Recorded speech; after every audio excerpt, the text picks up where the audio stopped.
So, I don't know how I missed this tweet from President Trump until just now. I just happened to look at his Twitter just now. He tweeted this out, I guess yesterday. He said, lowest rated Oscars in history. Problem is, we don't have stars anymore, except your president. I saw that. And then he said, just kidding, of course. I don't know why. I just thought that was hilarious. Oh, man. This is Beyond Reason Radio. I'm your host, Michael Yaffee. Back once again. We were off last week. Gators basketball preempted us, but we are back this week, and I have much, much, much to say. And this is your voice of reason, Michael Yaffee, in a world that is beyond reason. We are on until 10 p.m. tonight right here on News Radio 102.5 WFLA. If you miss any of the show, though, you can catch podcast anywhere that podcasts are available. You can also call into the show if you would like. I'm sure there's lots of things you would like to disagree with me on, so you can call in 407-916-5400, or you can text to 23680. We're on Facebook Live as well, so you can like the Beyond Reason Radio Facebook page, or you can follow me on Twitter at Beyond Reason R. So, and we have Mr. Tom Benson back once again producing tonight. How are you, Tom? I'm doing fine. Good to be here. You're big in movies. Did you watch the Oscars the other night at all? God, no. Well, I mean, it's too late anyway. I have to get up way early for the morning show. That's true. But I'm just, I don't like, I'm tired of shows of celebrities praising other celebrities. And that's obviously one of the reasons why the ratings are the lowest ever for the show. Even beyond the politics. I hadn't seen a lot of those movies. I'm a big movie guy, but The Shape of Water or whatever it is, I had no desire to see that movie. Is it a movie about some woman who has a thing for a fish? Is that it? Yeah. Hello. Well, see, very open-minded, very progressive and future thinking. Yes. So, yeah, whatever. Now, I do like that Gary Oldman won Best Actor for his portrayal of Winston Churchill, because that was a good movie. Yeah. That was a really good movie, Darkest Hour. But it's just, this is one of the reasons, like, my parents love the show Dancing with the Stars. Sure. I could care less about that show. I know. Because it's another show of celebrities praising celebrities. I don't care. I don't care. It's big with the ladies. You know what else is? You know what else is big with the ladies is the guy who does the Trivago commercials on TV for. He's a ladies' man. Oh, absolutely. Yeah, that's what I hear. How do I get that job? That sounds like fun. Well, first of all, you got to age about 40 years, but and stay buff. I mean, he's it looks like he's in great shape for his age. The Trivago guy is taking America by storm. I remember when for a while they had a commercial with a girl who did a couple of them, and then that disappeared. I didn't see it. I was like, what happened to the new Trivago girl? Well, there was probably some surveys done, and she didn't score well with women, So. I guess women are ones booking the travel. I don't know. Well, they Trivago guy. If they're not booking the travel themselves, they're making sure their husband books what they want. What a cushy job, by the way. Oh, All sure. you got to do is do a couple commercials where you talk about Trivago. Sure. You're making, however, thousands of dollars. Yeah. Jeez. Okay, so I want to move on to something here. This has made big news today. Do you all remember last year when President Trump said this in response to North Korea? North Korea best not make any more threats to the United States. They will be met with fire and fury like the world has never seen. He has been very threatening, beyond a normal statement. And as I said, they will be met with fire, fury, and frankly, power, the likes of which this world has never seen before. Thank you. So after Trump said that, everybody went crazy. Oh, yeah. Everyone said this was going to lead to war. This could lead to nuclear war. This could heighten tensions, and this could make things so bad, maybe apocalyptic. Mm-hmm. And I was one of these people behind the microphone who said, everyone calm down. I feel like that should be the name of the show sometimes. Calm down, everyone. When Trump was running for president, and I wasn't the biggest Trump fan in the beginning, but I would ask people, what is it you love about Trump so much? What is it that you love about this guy so much? There were two answers that I always heard, by far more than any others. One, he's not bought. Heard that over and over and over again. He's not bought, he's not bought, he's not bought. Because they feel like special interest and money is the problem. Mm-hmm. The second thing I heard more than anything was he's not a typical politician. He's not your typical politician. He says it like it is. He doesn't hold back. I heard that over and over and over again. People wanted something different. People wanted someone different. Someone who would just say things. Someone who wouldn't do this political doublespeak. Someone who was unorthodox. Well, we got him in President Trump. And whatever you want to say, that comment there about North Korea at the time, because North Korea was still test firing missiles and all this stuff at the time, was unorthodox. It was brash. But you know what? It might have worked. At the time, I was saying, I don't have a problem with the president talking tough against our enemies. I don't, especially North Korea. We've tried everything else with North Korea. It wasn't working. Trump was talking tough against the enemy. Mm-hmm. Everyone said he was a warmonger, that he wanted war, all this stuff. And I said, I don't buy that. I've never seen Trump as a warmonger. And a lot of these same type people said the same thing about Reagan back against Russia in the early 80s. Exactly right. But Trump is actually the opposite of a lot of Republicans when it comes to foreign policy and wars. He's been we need to get out of a lot of these wars. I've never seen Trump as this big warmonger. But Trump goes in and he does something unorthodox. A lot of people don't like it, but you know what? A lot of people in this country do like it. A lot of people in this country that voted for Trump respond to things like that. It's different. We need something different. And it might have worked. Believe it or not, it might have worked.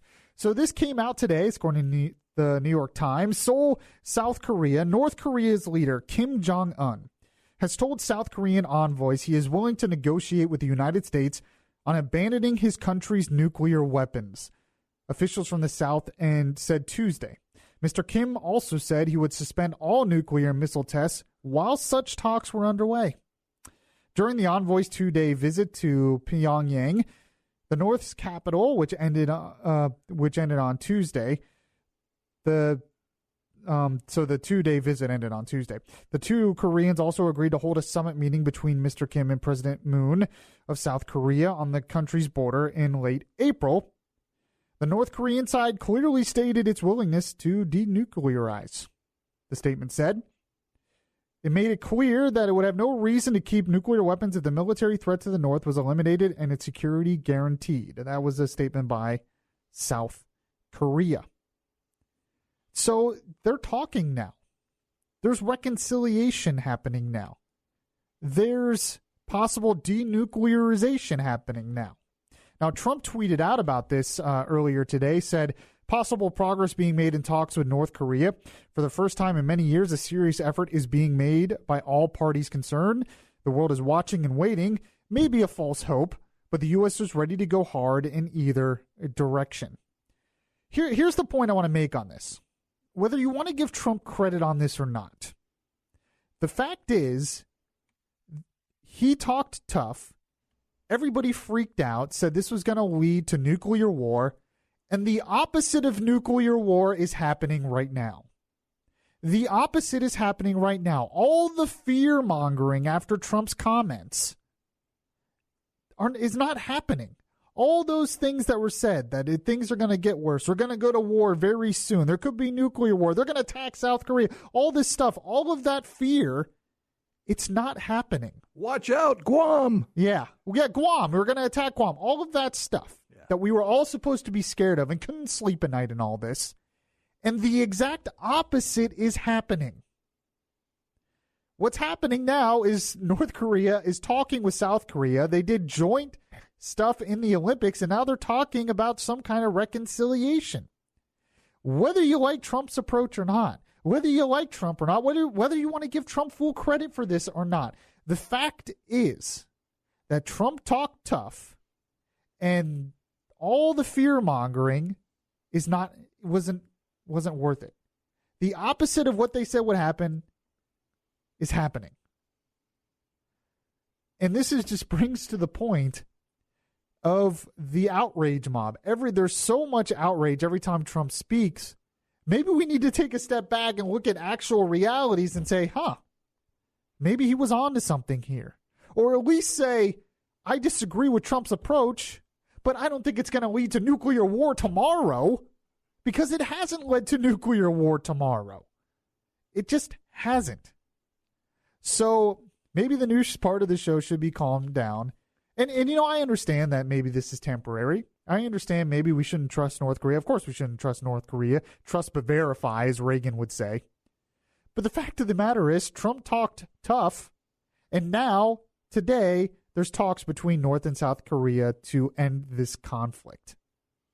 If you don't want to give Trump credit for that, fine, whatever. I know nobody wants to give Trump credit for anything. I think he does deserve some of the credit. But the fact is, it's not that Trump talked tough and now we're in nuclear war with North Korea. The fact is that did not happen. The fact is the opposite is happening. We elected a president who does things a little differently. I don't always agree with his approach. I don't always agree with his temperament. But you know what? He talked tough, and maybe it's working. We'll see what happens. But maybe he deserves a little bit of credit for that. 407-916-5400. Text to 23680. So there was something that actually Tom Benton shared with me last week.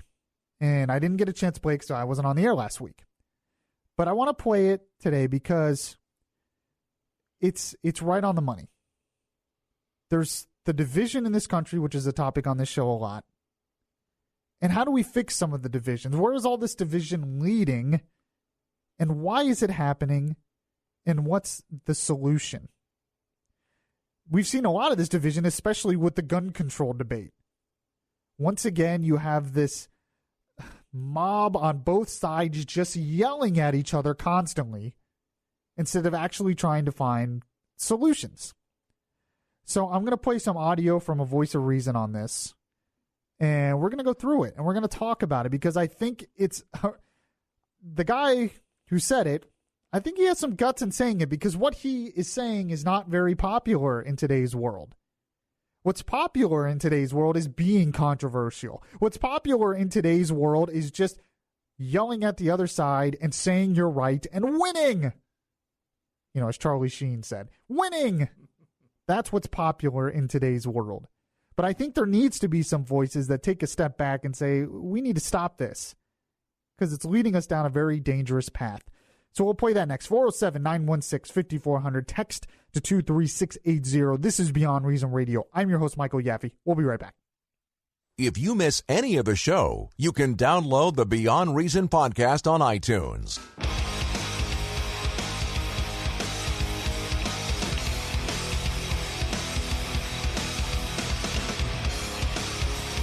The Voice of Reason, in a world that is beyond reason, is back now. All right, it looks like we have a call here on Beyond Reason Radio. I'm your host, Michael Yaffee. Welcome back, everyone. We were talking about Trump and North Korea and how there was so much fear-mongering after Trump's comments when he was talking tough against North Korea. And yet today, when you look at things, some of the hostilities have eased a little bit, and now the North and the South are talking about sort of reconciliation, or at least denuclearization of North Korea.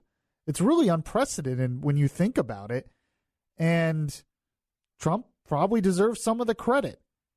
But at the very least, if you hate Trump so much and don't think he deserves some of the credit, you have to accept the reality that his tough talk did not lead to nuclear war. It led to the opposite. Let's take a call here. Let's go to Patrick in Orlando. Patrick, welcome to the show. Thank you, Mr. Yaffee. This is Patrick. How's it going, my friend? Very good, very good. Hey, Michael, first of all, I want to thank you. I've been trying for 1.5 years to get a hold of you, and I You appreciate the fault screener get me through. Oh, okay, great. My friends and my colleagues are very proud of your progress since you started out with the Bud Henniger show. Oh. Now you're a top-notch radio host. Wow. Thanks. I really appreciate that. Wow, I was not expecting this. Yeah. A little embarrassed, but thank you so much. I hope you can keep listening. I will, Michael. Listen, Mr. Yaffee, I want to ask something kind of like a prelude to what I'm about ready to say. During the Obama years, first of all, Obama went up against, Palin. Right. And everything. And then Obama just smoked Romney. Nowadays, there's so much opposition.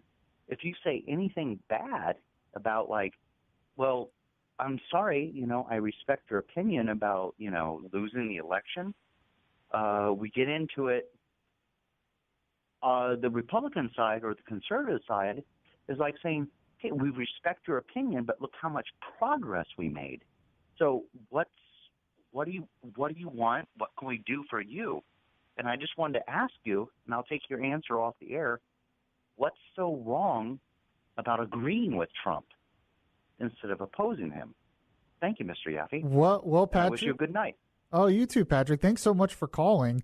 And it's actually interesting you bring that up because one of the funny things about Trump actually is he's really not as conservative as, say, I would like on some things. There are some things that Democrats could actually agree with Trump on. I'm going to talk about trade in a little bit. That's Bernie Sanders-like stuff that Trump's doing on trade. You would think that would mean that a lot of Democrats that supported Bernie Sanders would now support Trump on that, but they won't. They have to hate Trump at all costs.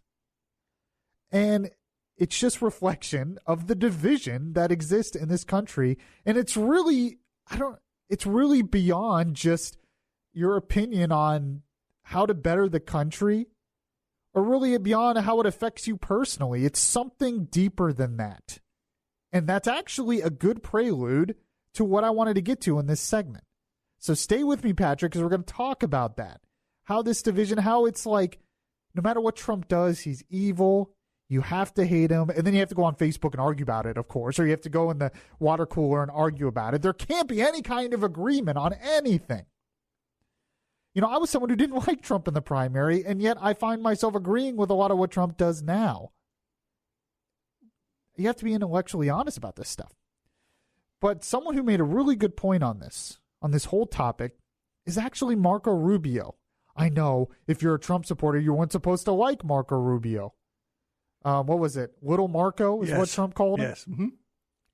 But Rubio at the town hall on guns on CNN, which was the mob, which was a setup, sure. Yeah, the mob. He still went, he went in the lion's den, as a lot of people are saying, which it was practically a lion's den.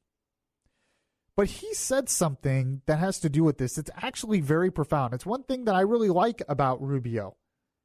I know I'm not supposed to say that. This is another thing. Both sides do this, by the way, where we just hate the other side and that's the goal. But Rubio said something about where this country's headed and the divisions in this country. Guns is just one example of that. And I think he's right on the money. Here it is.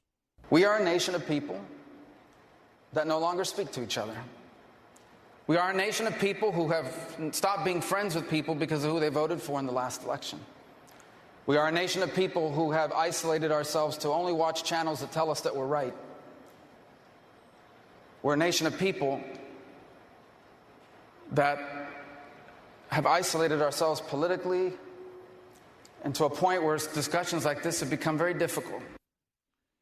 I mean, he's exactly right. He talked about how it seems like we, the people, don't really like each other very much anymore.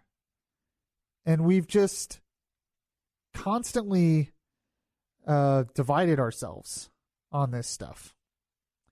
And where does all this lead and what's the solution? Well, in the next segment, I'm going to play some audio from a voice of reason on this who makes, in my opinion, some good points, in my opinion, some bold points. And frankly, it's going to be some stuff that a lot of you disagree with, honestly. But well, I'm going to say it anyways. Let's take a call first, though. Let's go to Pete in Claremont. Pete, how are you today? All right. How you doing, Mike? Pretty good. What's up? You know, I mean, we are all divided everywhere. I mean, it's getting to the point that the left wants to go further left and oust people like Feinstein in California. Isn't that crazy? I mean, they don't think she's liberal enough. I mean, if this actually catches on, we're in trouble. Yeah. Because, I mean, no matter what Trump does, I mean, the president of North Korea could come out and say, I'm stopping my nuclear weapons because of President Trump.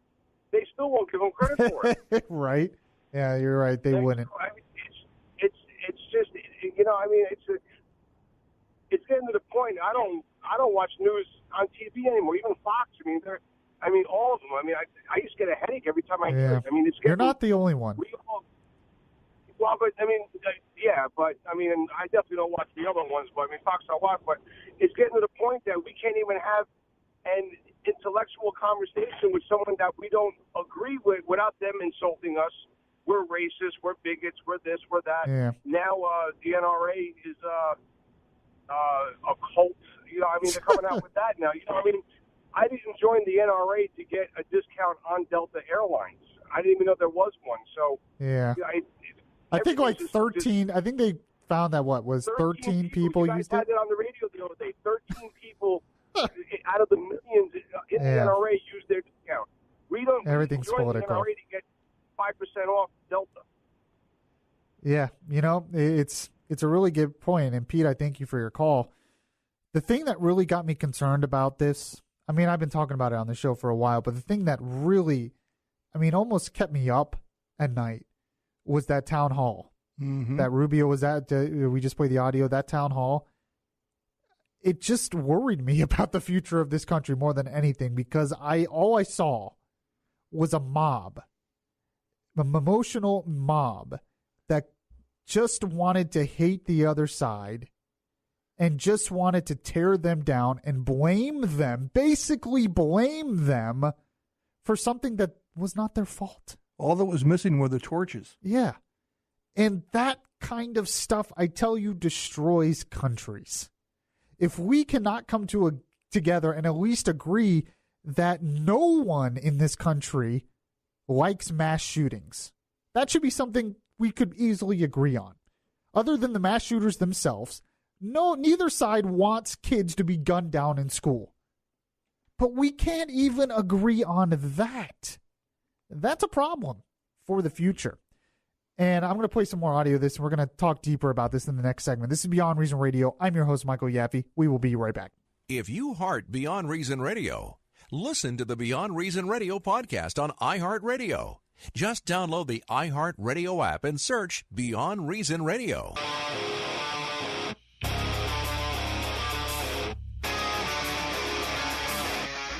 This is Orlando's Smart Talk Radio. Beyond Reason Radio continues now. Welcome back to the show, everyone. This is Beyond Reason Radio. I am your host, Michael Yaffee. As it said, Orlando's Smart Talk Radio. We are on until 10 p.m. tonight right here on News Radio 102.5 WFLA, and we have a lot more to get to, so we're just going to get to it right now. You can call, though, if you want. We had a couple of calls earlier. You can call 407-916-5400 or text to 23680. So, believe it or not, the audio I'm going to play, actually, I found because you, Tom Benson, shared this with me. You emailed this to me. Wow, you read my mail, huh? I do. Believe it or not, I do. And you actually said, "Where have I heard this before?" was actually what you told me, because it's stuff I've been saying forever, but now we have a national host who is saying this stuff, and I think it's good. I think it's right. Glenn Beck was on CNN's Brian Stelter's show, who I don't know how the guy has his own show. I mean, I don't know him. I don't watch the show very much, but his voice, he just does not have a broadcasting presence. You remember? You're probably too young to remember the show My Three Sons. Yeah, I mean, I know it. Yeah. Okay. But he reminds me of Ernie on My Three Sons. Okay. He just does not have a good broadcasting presence. No. But I mean, I don't know what it is. I don't know. He should be writing, but not on the air. It's just my opinion, whatever. But Glenn Beck was asked about this, about how the division in this country and where we are, and especially on gun control and the CNN town hall and all that stuff. And I want to play some of what he said there. Glenn Beck is on this station 9 to noon. A lot of the audience doesn't like him, frankly, sometimes because he was never Trumper. But I think what he says here might be unpopular for a lot of people in today's world. But I think it's right. So he talks about it here, what the problem is, and here it is. Best way to do it is to read Martin Luther King. He talked about reconciliation and not winning, and both sides are just trying to win. I tried to win for a long time. I'm right. We need to start looking to reconciliation. Winners creates losers, and with everybody trying to just win and be right, we stop listening to each other, and we come to this place where we think, the other side doesn't have anything to teach me, so I'm not even going to listen to them. Okay, stop right there. I think he is 100% right on the first couple things he said. And it's especially true on social media. There are people, I see it on social media. They get a high off trying to break you down, pick you apart bit by bit, anything you say, doesn't matter what you say, and try to make themselves seem smarter than you and try to win the argument. They get some kind of high off of it, is what gives them joy to tear others apart and to prove that they're smarter than you and to win. And it's so true what he said there, that both sides really are so focused on just trying to win the argument that we don't even remember we either don't remember what we were arguing about to begin with. It goes in these tangents. But we'll for instance, we'll get rid of some of our principles. And the first time I really saw this was during the campaign when Trump was in a debate. And he said single payer works in some countries. Single payer healthcare works sometimes. It could have worked here in the past. And so many conservative Republicans who hated Romney because he had Romney Care in Massachusetts, who hated Obamacare, all of a sudden were defending Trump on that statement. And I couldn't believe it. And it was just because of what Beck says there. They just have to win. Their guy has to be right. They have to win. And this is where we are today. And so we don't listen to each other anymore. We just argue with we talk at each other. And I always go back to Socrates, who basically said that the beginning of wisdom is admitting you know nothing. Nobody wants to be wise anymore. Nobody wants to admit, hey, maybe I'm wrong sometimes. Nobody wants to keep their mind open so they can learn something new. Instead, it's just, I won. Well, what'd you win? He continues on here, Quebec. Yeah, there's this sense that on the left that the right's acting in bad faith, and a sense on the right that the left is acting in bad faith. So there's no willingness to meet somewhere in the middle. Right, and parts of that are true. Parts of it aren't. We just see the world differently. But I'm a student of history, and you can look to the 1960s for answers, and you can look to the 1920s and 30s for the problems. And we are currently deeply, probably 1926, 1928, Weimar Republic. At that time, the two newspapers in Germany, one was saying the National Socialist point, the other was saying the Communist point, and you could look at the papers on the same day for the same event, and you'd get two radically different views to where it didn't even look like it was the same event. And no one who read this one read that one. And so you were either right or wrong. That's a real problem, because that's where we are. So, and I don't have all the audio here, but he talked about how a lot of this is social media. We've just segmented ourselves, and that's a whole nother subject. But he's exactly right. We are so in our bubbles. And I get it. I am guilty of this sometimes. I am totally guilty sometimes of what Beck is saying here. But if we don't come to some kind of reconciliation, you're going to have more scenes like that CNN town hall. And I really worry what we're teaching the next generation. Because I saw it especially with those young kids who grew up in this atmosphere. We don't think about that, but they grew up in this divisive atmosphere. They're totally used to it. And they're even more vicious, really, than we are in a lot of this stuff. Some of the stuff they were saying.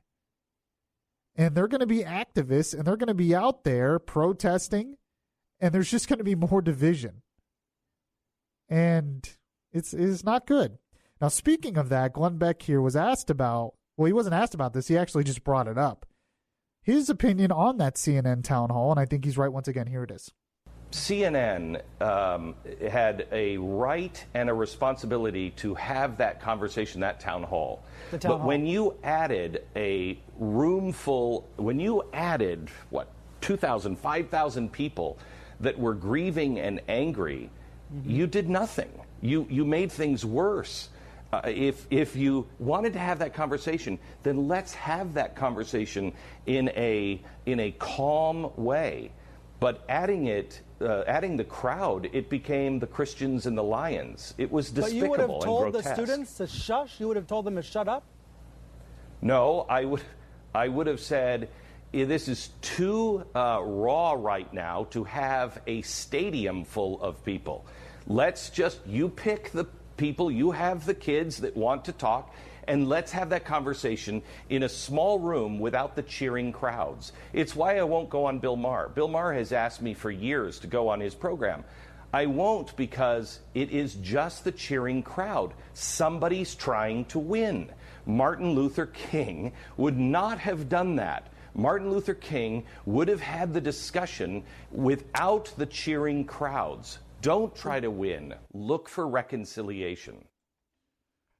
I'm telling you, this is not a popular. I really give him credit for saying this, Glenn Beck, because he gets a lot of flack for saying stuff like this. He gets a lot of flack from my audience, from the audience on this station for saying stuff like this, because there's a lot of people that don't want to hear it. They want to just bash the other side. They want to just blame the other side. And when someone comes along and says, maybe we need to take a step back here and have some kind of reconciliation. There has to be something that we can agree on as a society.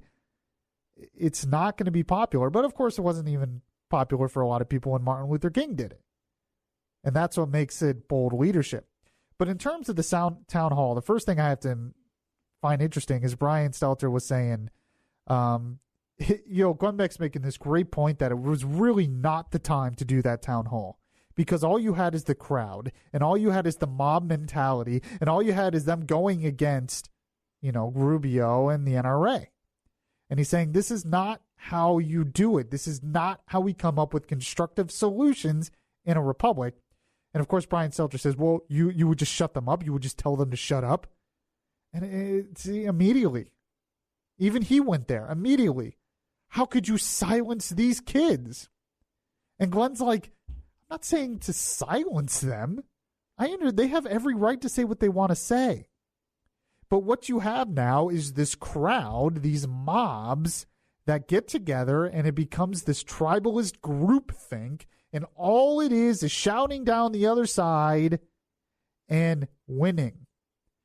And this is not just happening like on that CNN town hall. We're seeing it on college campuses now, where groups get together and there's a speaker they disagree with, so they get together in this group, and their goal is just to shut down opposing opinion.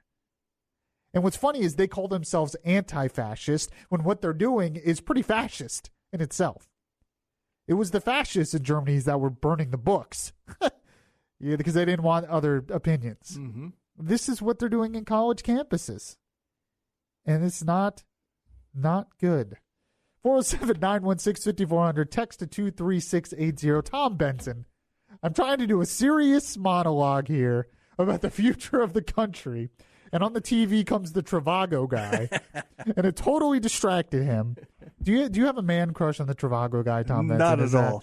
Is that what this is? No. We talked about that at the beginning of the show. I think he has a man crush on the Trivago guy. He is everywhere, by the way. I don't even have cable, but I have Hulu, and he comes up in the Hulu commercials. Oh, is that right? Yeah. Oh, my gosh. I just get mad because I don't have the money to travel. Yeah. but 407-916-5400, text to 23680. I want to give some examples of both sides, how lately, especially with the gun control debate, both sides were not helping with this division. They've made it worse. 407-916-5400. Text to 23680. This is Beyond Reason Radio. I'm your host, Michael Yaffee. We'll be right back. It would be beyond reason not to listen to Yaffee on your TuneIn Radio app. Download the app today and search Beyond Reason Radio.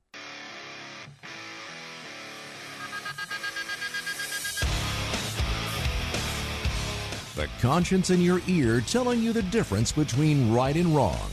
Yaffee is back on the air. By the way, the topic of guns and gun control, we are going to get to more of that in the next hour. We're on until 10 p.m. tonight right here, Beyond Reason Radio on News Radio 102.5 WFLA. Make sure to check out the podcast if you miss any of the show live. We will get to some of that. There's some voices of reason on that very subject, which I found very interesting. And some real-life stories about how the good guy with the gun did stop the bad guy with the gun. We don't hear those stories enough, but it shows why we should support the Second Amendment.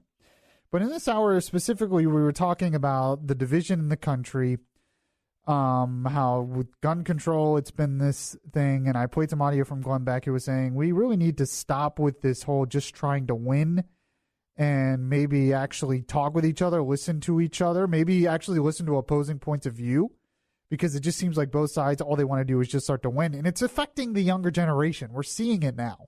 It's affecting them. They are not willing to have reconciliation. They're going to become more of an activist generation, it seems like, than where we are now. I don't know if that's good. But I wanted to give some examples of both sides of how this is not helpful, really, how this is continuing on. The first example is some of the students at that CNN town hall. One of the students here at the town hall, she was talking to Dana Loesch, who is the NRA spokesperson. And this is what she said, the first thing that came out of her mouth against Dana Loesch. Here it is. Dana Loesch, I want you to know that we will support your two children in the way that you will not. I want to know that we will support your two children in the way that you will not. There was so much of that at that town hall. How does that help? And this is a young person, the next generation. We're supposed to love what they're doing. We're supposed to say they're the future. They're going to make things better. When I hear her, and I've heard some of these other kids, I don't hear them making things better. I hear them being just like we are, just as divisive, just as antagonistic, just as much as hating the other side. Unfortunately, though, and I'm going to get some flack for saying this, but I don't think Dana Loesch helped the situation either. Because after the town hall, I think it was a couple days after, she spoke at CPAC. And when she spoke at CPAC, she said something that I think was kind of, and I understand, and I've talked about this before. We have to fight back. We have to fight fire with fire. We have to win. And it's that mentality that creates what Dana Loesch said at CPAC, because she's obviously upset with what happened at that town hall. So she fights back with strong words herself. And this is what she said. Now I'm going to say something that some people are going to say is controversial. So I'll say it really slowly so all the people on the platform in the back can hear me loud and clear. Many in legacy media love mass shootings. You guys love it. Now, I'm not saying that you love the tragedy, but I am saying that you love the ratings. Crying white mothers are ratings gold to you and many in the legacy media in the back. So she comes out and she says many in legacy media love mass shootings. And she tries to clarify it a little bit. They love the ratings. I just don't think this is particularly helpful. And I know a lot of people like what she said, but I think this is just more of attacking the other side, especially the media. They're the number one enemy. And I'm just like, I think we have to come to a point in this country where we should at least admit nobody loves mass shootings. See, the thing is, she was preaching to the choir at CPAC, where instead of doing that, she should be reaching out to the other side. Well, that's true. And yeah, it doesn't help if she's preaching to the choir. You're right. It's the groupthink mom mentality. You're exactly right. She goes there. She admits this is going to be controversial. And this is another problem. People get up behind a microphone, they get on stage, and they immediately try to think of things controversial because they know it will get them attention and that their particular mob will love it. And I'm sitting here thinking, and I'm like, I don't think anybody wants kids to be killed in a school. I don't care. I think most people in legacy media will be willing to give up some of the ratings if that means that no one's killed in a mass shooting in a school. If we can't come to a point in this country where we can at least say, I think most people in this country don't want kids to be killed in a mass shooting, we have a real problem. But because of the mentality of hatred towards the other side and having to win, this is what happens. And there's examples on both sides. And I don't think it's real helpful. And I don't think it's true, to be honest. All right, starting out in the next hour, I got to talk about my opinion on tariffs. Been big controversy. Trump's talking about increasing tariffs on steel, aluminum, and other things now.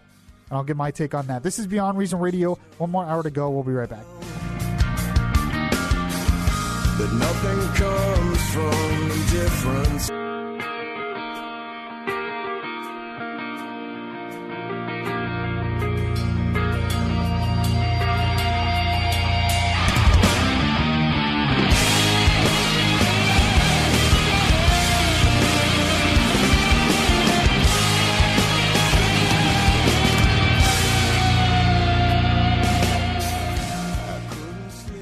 So it was the Trump administration announced, I believe it was last week, that they wanted to increase tariffs on steel and aluminum.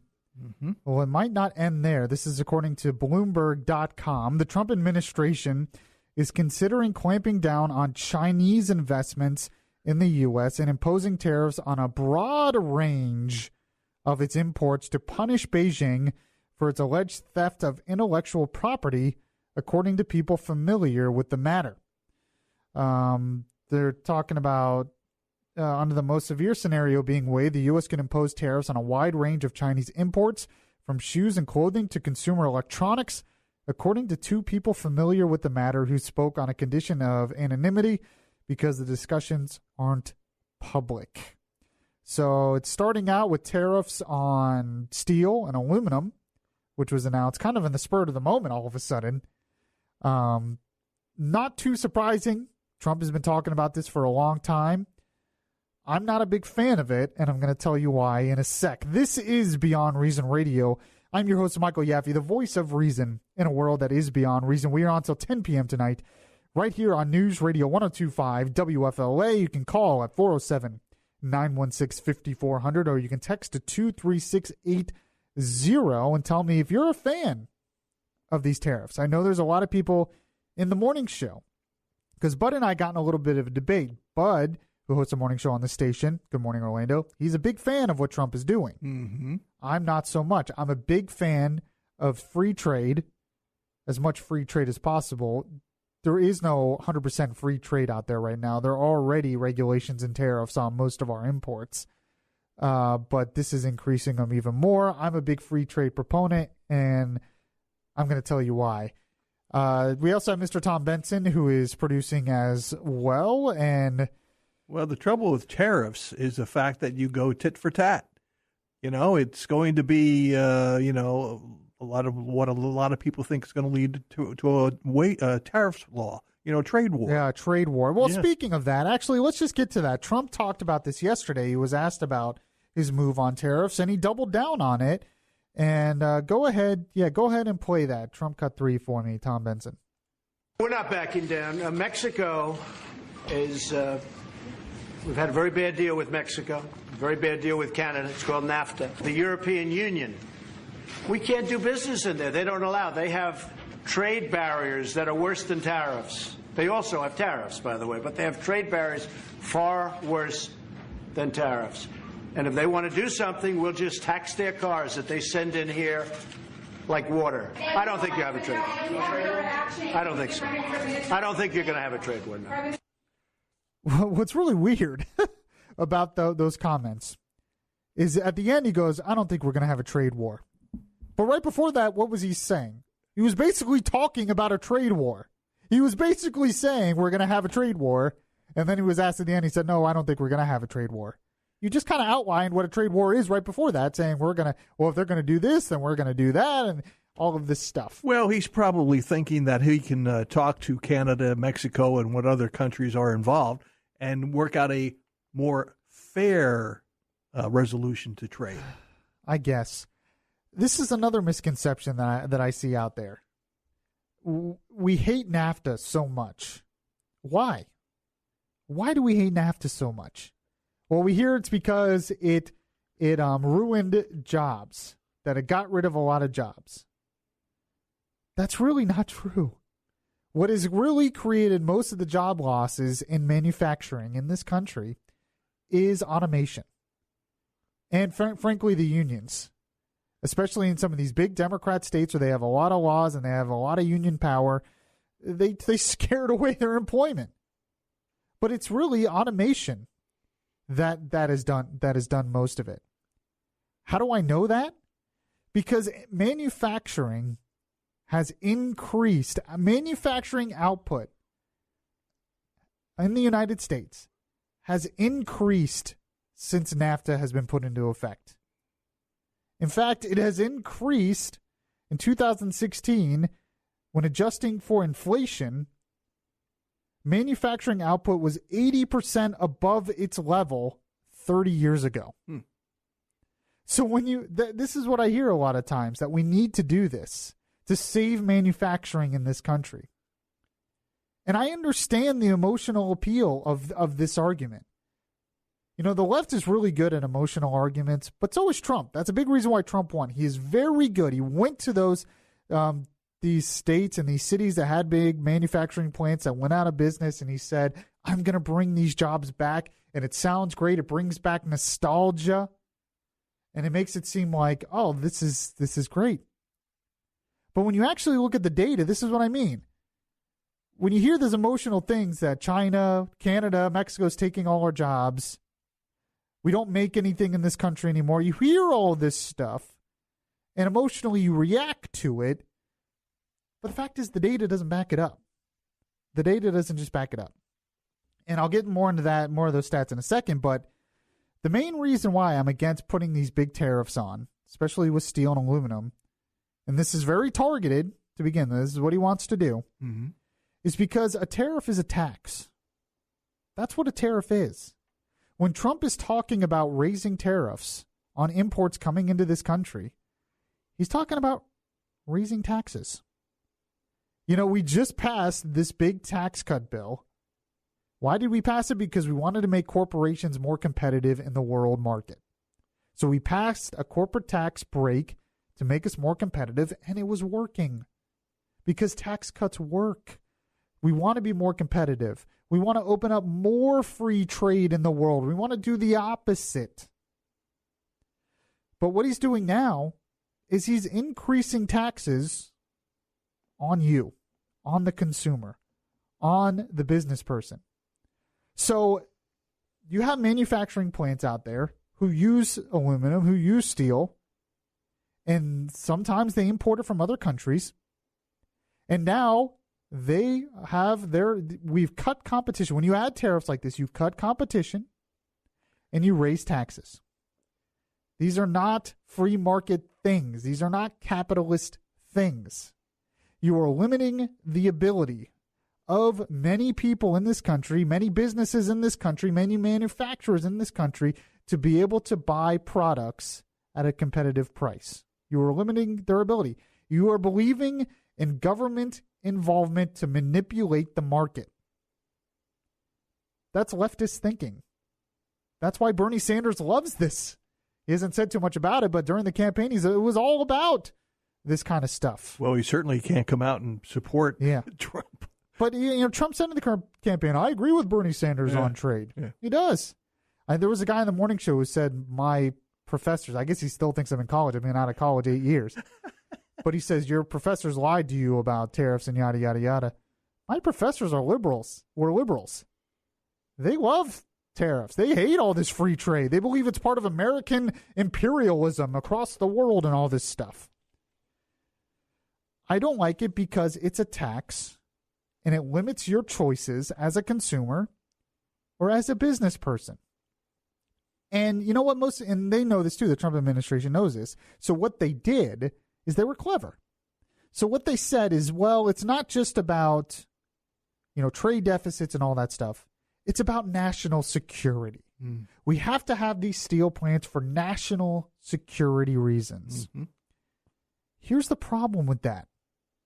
There's so many misconceptions about trade. There's so many misconceptions about manufacturing in this country. We are still, the United States is number 4 in the world at steel production. We are 4th. No, we're not. We still make a lot of steel. The United States, 70% of the steel used in this country is produced in the United States. We still produce 70% of the steel used in this country. So to act like the steel industry is dead, real steel manufacturing actually has gone up in the past year. They have had more output in the past year. They have been doing better. And the tax cuts probably would have helped them even more. They don't need protective tariffs to do well. They were already doing well. They, like I said, 70% of the steel.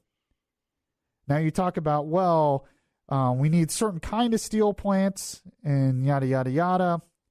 Where do we import? We don't want to be dependent on other countries to import steel. Well, where do we import most of our steel from? Not China.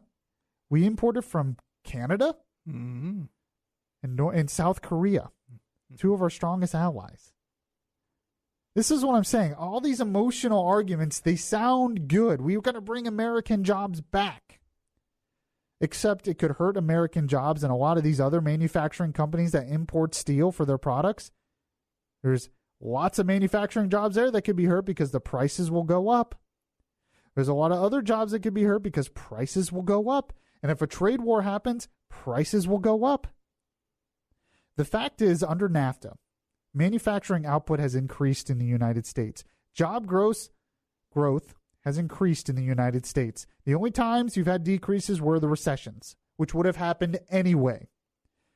Most of the manufacturing job loss has been because of automation. How do we know this? Because it's not only happening here, but it's happening in other countries, including Germany.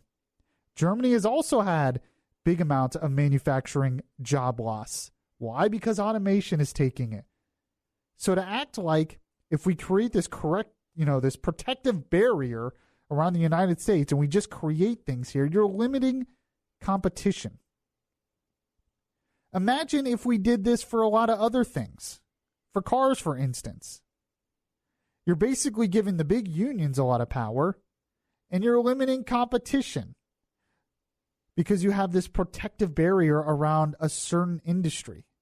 And when you put that government protective barrier around a certain industry, you're getting rid of their wants, their needs to be more competitive. They have no reason to be more competitive because you're regulating and taxing the competition out of existence. Imagine if we did this with, say, grocery stores. Say you have Publix. They pay their employees more, but their goods cost more. Walmart, they can sell their products cheaper because they pay their employees less. So should the government come in and tax Walmart and make them pay their employees more to make it a level playing field? No, of course not. But this is exactly what you're saying with trade. Oh, but that's foreign countries. International trade has been in existence for the history of Western civilization. It's not going anywhere. The other point I wanted to make is when you talk about trade deficits, we have these big trade deficits. It's not necessarily a bad thing. What are some of the reasons why we have these trade deficits? They say it's because we don't make anything anymore. That's not entirely true. One of the reasons we have trade deficits, but what is a trade deficit? A trade deficit is when our country is importing more goods. We're buying more goods from, say, China than they're buying from us. Mm-hmm. Why do you think that is? Well, one of the reasons, yes, they tax their people. They have tariffs when they add tariffs to us exporting to their countries, that hurts their people too, because that limits their own people from being able to access goods. But not only that, the reason why is we have more money. We have more money to spend. So because we have more money to spend, of course we're going to buy more products from them. They don't have the money to spend on our products. We have the money to spend on their products. So it's not this whole zero-sum game. In fact, during the Great Recession, our trade deficit went down. And then when our economy was better, the trade deficit went up. So to say that trade deficits always negatively affect the economy, that's not necessarily true. Not only that, but when there's a trade deficit, they get it in U.S. dollars. They take those U.S. dollars and they reinvest it in the United States. A lot of misconceptions about this. But if you don't believe me, I'll play a voice of reason on this that I know a lot of you guys like, and we'll do that in the next segment. 407-916-5400, text to 23680. This is Beyond Reason Radio. I'm your host, Michael Yaffee. We'll be right back. Listen to the latest episodes of Beyond Reason. Download the podcast at Spreaker.com.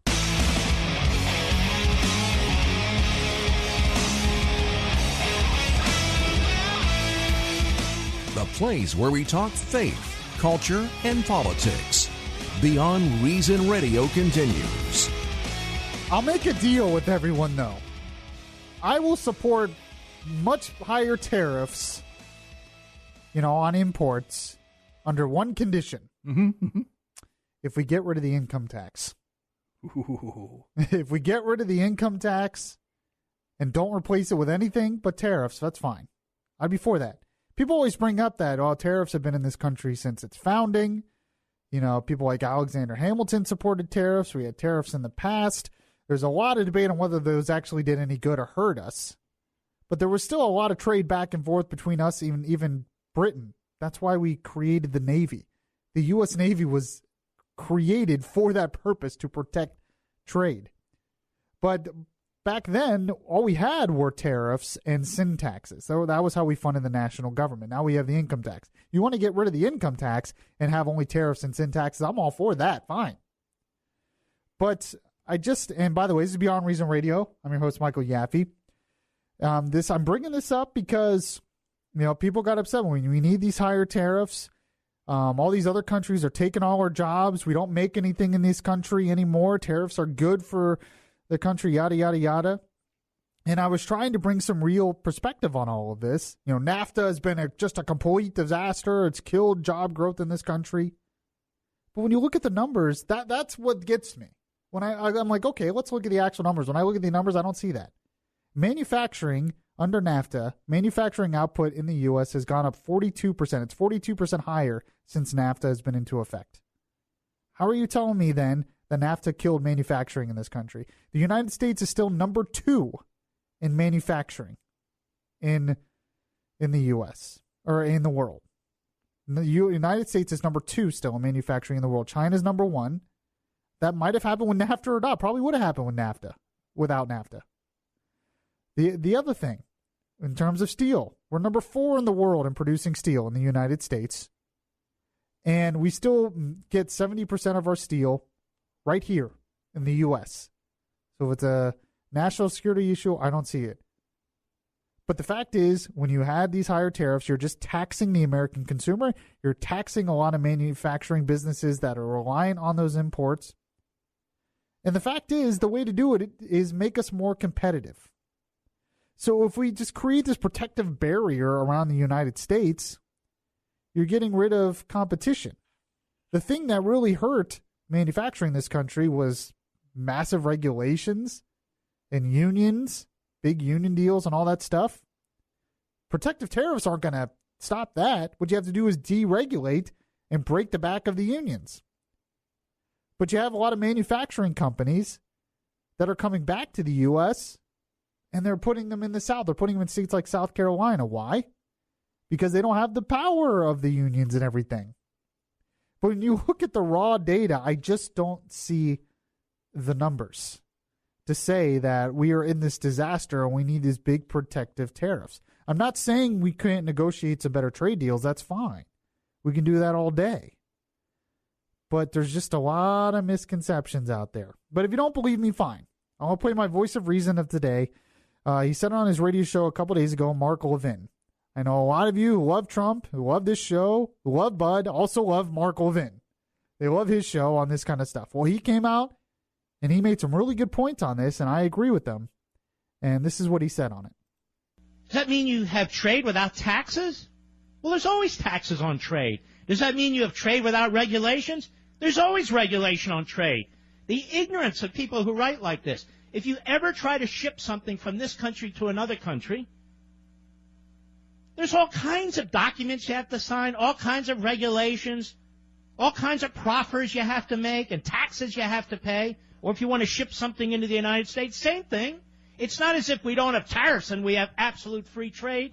The truth is, the goal is to have freer trade, so you're freer. But the fact is, there is no free trade. But we want fair trade.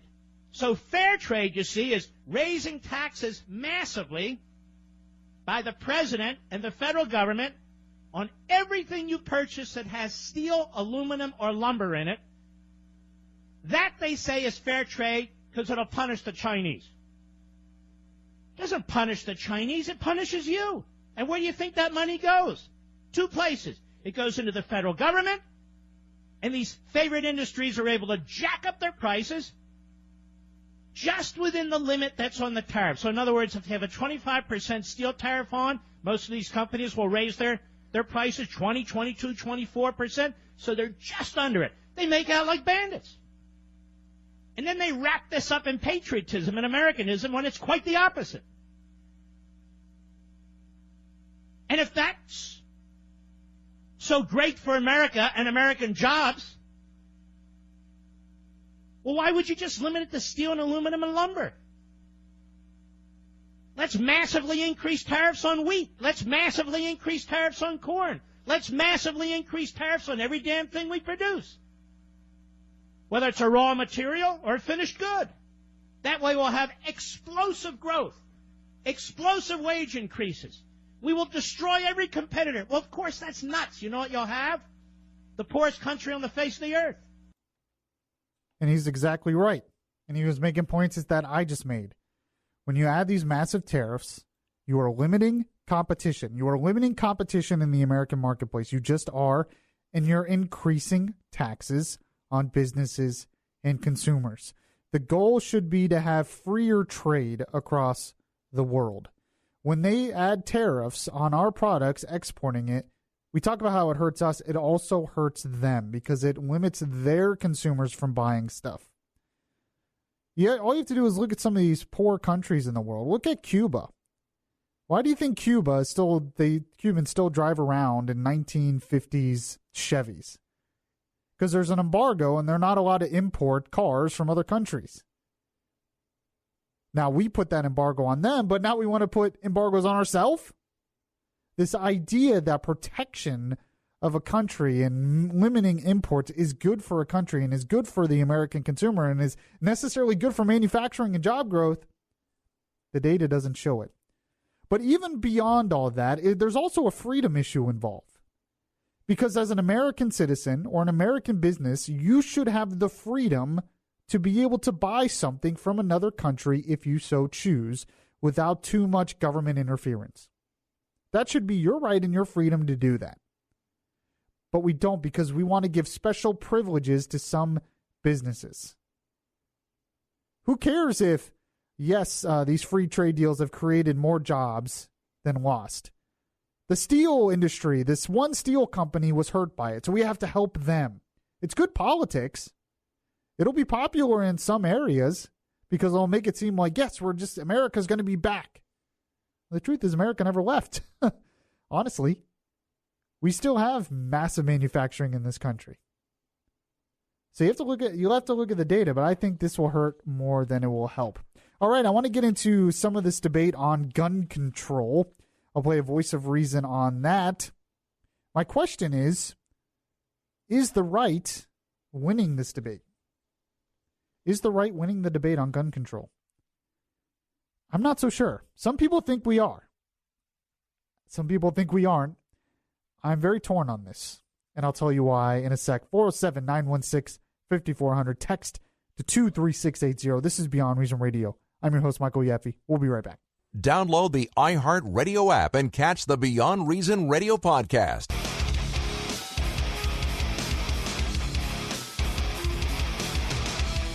Your safe space for conservative thought, not for political correctness. Yaffee is back right now.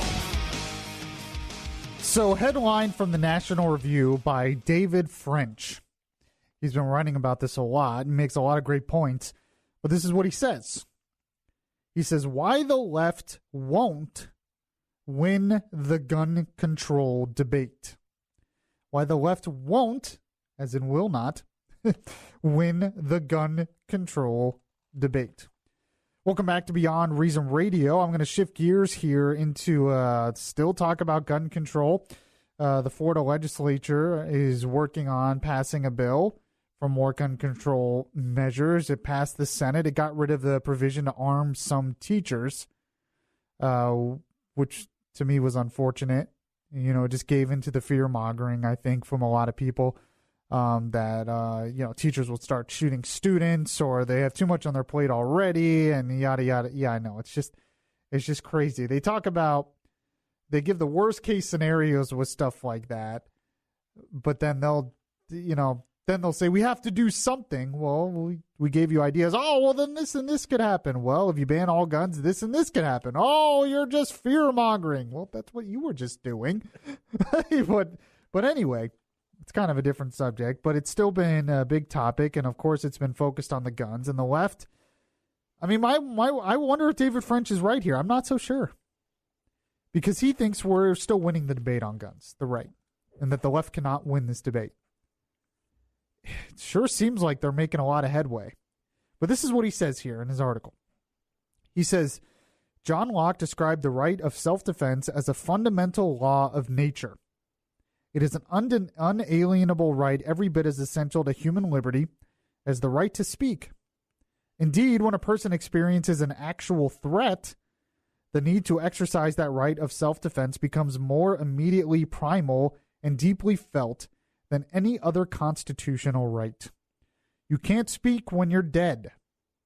It's hard to practice your religion when you're in the ICU. It says, faced with a generation of defeat in the gun debate, the left is increasingly turning to one of its favorite weapons in the culture war, stigma. It's mobilizing its tribe, including progressive corporations, Hollywood, and the mainstream media, to not just make policy arguments, but also to shame, insult Americans who disagree. The goal is to make gun ownership culturally toxic. And he's exactly right on that. This is what I'm seeing everywhere. We have created this stigma on guns much more than, I mean, they've already been really successful at this, actually. Because there was a time in this country where some teachers were armed and nobody thought anything about it because guns were just around. And now we just are afraid of the mere presence of a gun, even though the gun's just an inanimate object. He says, but shaming is weaker than love. Gun owners who've experienced a threat possess or carry a weapon because they love their families. Teachers who wish to carry a weapon at school do so because they love the kids under their care. These folks know that their responsible gun ownership makes their communities and families safer. Why does the left keep losing the gun debate? Because it's hard to persuade any man or woman to surrender an unalienable right, especially when exercising that right helps preserve the most vital right of all, the right to live. What he's saying there is basically that the left can't win this argument because there are too many people in this country that have had personal experiences that realize that being able to bear arms, own a gun, protects them and their families. And it's going to take a lot for them to give that up. Is he right, though? Are we winning the war? I'm not so sure. I don't know if we're winning the debate. Here's one example. Dick's Sporting Goods and Walmart announced Dick's is getting rid of assault weapons. Walmart said they are not going to allow gun purchases under the age 21. By the way, someone is suing over that. There was someone in Oregon, I believe, who wanted to buy, he's 20, wants to buy a gun at a Walmart, and they wouldn't let him, and he's suing over it. Mm-hmm. And there was a lot of I was actually really curious about that. How could you do that? Could you do that with other products? It seems like there's age discrimination there. But apparently it depends on the state. It depends on the state and the local laws. So some states allow something like that. Other states don't when it comes to age discrimination on stuff like that. So that's very interesting. But according to YouGov, a YouGov poll, they have a brand index score. And after Dick's and Walmart announced those changes, Dick's Sporting Goods brand index score, how positively they were rated, went up 12.3 points. So they had a very positive reaction to what they were doing. Walmart went up 5 points, had a very positive reaction to what they were doing. United, they announced they were cutting ties with the NRA. They went up 4.6 points. Had a positive reaction to what they were doing. It makes me wonder if we're winning this debate. And I think the reason why it's hard for us to win this debate is because the left is extremely good at these emotional arguments. You know, Jim Carrey, the comedian, he created some controversy because he tweeted out like a drawing, and I think he actually drew it, of a kid who was shot down, you know, a kid with backpacks, and she was, I guess, laying on the ground shot, and over an American flag that was kind of stained by the blood of the kid. And they use that, and they do like what David French said. They said they create this stigma that, well, if you support gun rights, then you don't really care about the kid. You don't really care that kids are being shot in school. Never mind that total gun violence in this country is down. Even though the amount of guns in the country is up, total gun violence is down. And in fact, school shootings, believe it or not, are actually down. We see these mass shootings get a lot of attention, but overall, they're actually down. Forget that. They use these emotional arguments, and frankly, they're effective. And I know they're effective because I talk with, people who are not as in tune to this stuff. And they'll say things like, well, we just need to ban these automatic weapons. We just need to get rid of them. They have no idea what that even means. They have no idea that automatic weapons are essentially banned. These aren't automatic weapons. They're semi-automatics. But you hear these terms, assault weapons, there's the emotional terms, weapons of war, and it really appeals to that. And I actually not sure. I don't think we are winning the debate. It's just because it's just something that conservatives struggle with. Why does Fox News do so well in the ratings? Because they were filling a vacuum. The left controls so much of our culture. They control so much of the mainstream news media, newspapers. They control Hollywood. They control TV. They control, what else? Colleges, college campuses, education. And it's just like constant. Control Silicon Valley now. And it just makes me wonder if we can win this debate. But I think there is a way we can win. And I think we have to do, frankly, what David French was talking about.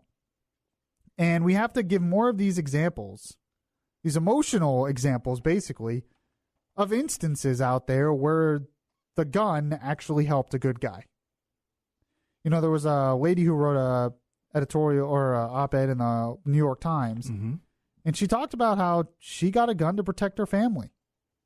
And it was useful in protecting her family. And that, understands a lot of the arguments, but she wants to be able to protect her family. And it's very hard to convince her to get rid of that gun because she knows she won't be able to protect her family without it. We have to use more examples of this, like this, if we're going to win. And there are some examples. Look at this. Here's the story on this.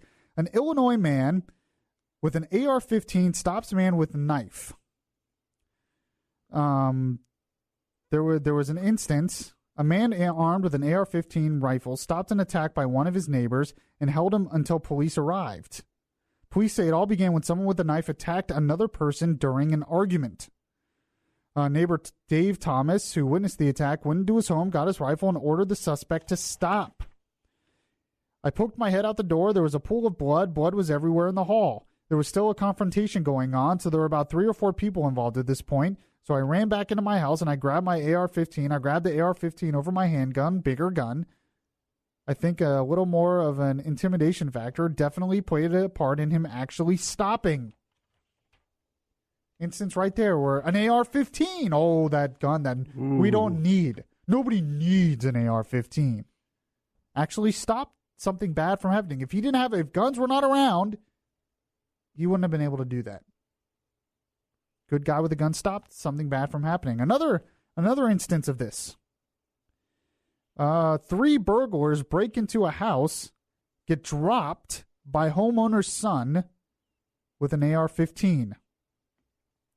According to officials with the Wagner County Sheriff's Office, 3 masked people broke into the house through the back door with the intent of burglarizing the home. Officials say the homeowner's young adult son killed all 3 with an AR-15. They wore gloves, masks, and all black clothes, the deputy said. 2 of the teenagers were armed, one with a knife and the other with brass knuckles. The robbers were prepared to get violent against anyone who was keen on defending themselves or their property. They had a knife and brass knuckles.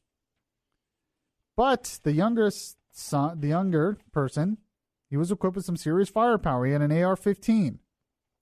If he had something less than that, he might have not been able to defend himself against those 2. But because he had an AR-15, it was an equalizer. Mm-hmm. He was able to defend himself, protect himself and his property, and dropped them. And people say, oh, why did they have to be killed? Well, those 2 burglars could have killed that young person if he wasn't armed. You don't know that. It's very possible. People die all the time in this country from things like knives and brass knuckles, believe it or not. The stats on that are actually pretty interesting. And so I think we need to have more stories. There's stories like that all the time that don't get the attention. And there's stories that will never get reported because the presence of the gun was a deterrent from anything actually happening in the first place. That's right. Mm-hmm. But these things are never said. So you want to take away guns from people who use it to defend themselves all the time in this country. It's a hard argument to make when you hear these, what would happen if the gun wasn't involved in these stories. And unless you're going to confiscate every single gun in this country, which is impossible, then I think law-abiding citizens should be able to own a gun to protect themselves. I want to play a voice of reason of this on this subject as well next. 407-916-5400. Text to 23680. This is Beyond Reason Radio. I'm your host, Michael Yaffee. We'll be right back.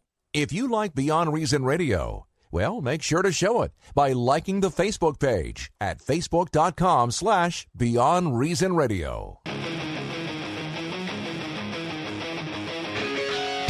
Your voice of truth in a world of fake news.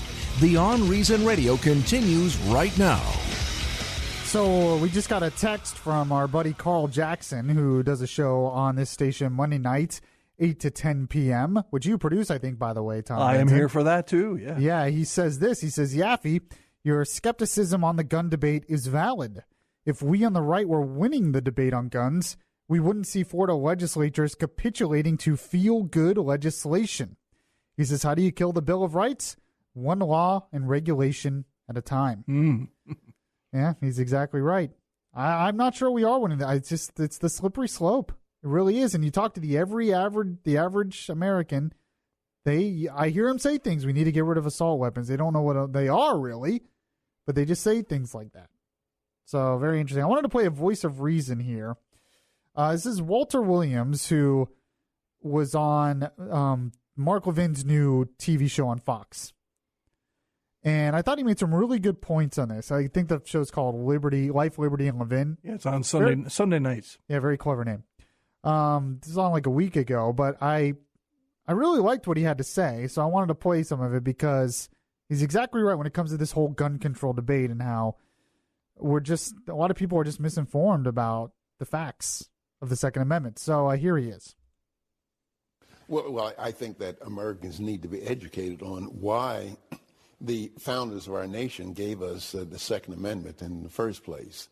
And they gave us the Second Amendment not to do duck hunting and not to do deer hunting and to protect our houses.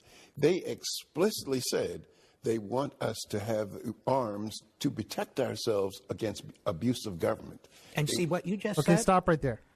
By the way, this is something I've talked about on the show before. Listen to podcasts, previous podcasts of my show. I read from the Federalist Papers. I read words, the exact words from the founders where they talked about that very thing. It's an absolute fact what he just said there. All right, he continues on. Is true, factually, historically true, and yet it's crazy to the left and to the media. That is absolutely right. But even another question about the gun control in terms of reducing the crime, you have to keep in mind that guns are inanimate objects. One can put a gun right here, and it can be there for a century, and it's not going to do anything. Now, the people who are arguing for gun control as a way to reduce the slaughter that we see in the United States, they're kind of saying with cars, 30 people are killed each day by drunk drivers in our country. So what do you want to do? You want to have car control, or it turns out that rifles kill roughly rifles and shotguns are used to kill about 550 people each year, according to FBI statistics. But in terms of knives are responsible for about 1,500 deaths a year. So what do you want? Knife control? I mean, if you use the same reasoning that people use about guns to cars and knives, you'd have background checks in order for you to go buy a knife, or background checks for you to buy a car. I think what we fail to realize is that what has happened to our society in terms of morality, and keep in mind that today it's more difficult to get a gun or a rifle than it has ever been in our country. That is, if you look in the Sears and Roebuck catalog of 1908, there are 35 pages of sales of guns. And what you do with the Sears catalog, you send your money and they send you out a gun. Or you can walk in the hardware store and buy a gun. Or for a long time, a birthday present for a 12-year-old or 14-year-old from his father was a .22 rifle. Schools had gun shooting clubs. And so you might say, what has happened to guns between 1920 and today? What are guns doing differently? Well, guns aren't doing anything differently. You have to ask the question, what has happened to people since the 1920s? And what there's been a decline in morality. And so this is what you find happening all over our country. And to say that we want gun control in order to protect our kids in the schools, that's just plain nonsense. So, I was going to interrupt him, but it was so good, everything he was saying. I just let it go. I was Walter Williams. He was on Mark Levin show, and he made the point, that I made before. Car accidents kills way more people than gun violence. And yet you have to get a license to get a car. Very easy. It's not difficult to get a license to get a car. But we don't talk about banning the car. So we have background checks and stuff for guns, but it's never good enough for the left. They're not going to be happy until guns are banned. But we don't have this mentality for other things. So I thought he made a really good point on that. Well, the show's over. Fast 2 hours. Can't believe it. But if you missed any of the show, check the podcast a little bit later on, anywhere that podcasts are available. Go to BeyondReasonRadio.com, search Beyond Reason Radio on iHeartRadio, and, well, I'll catch you guys next time. To a conscience knowing so well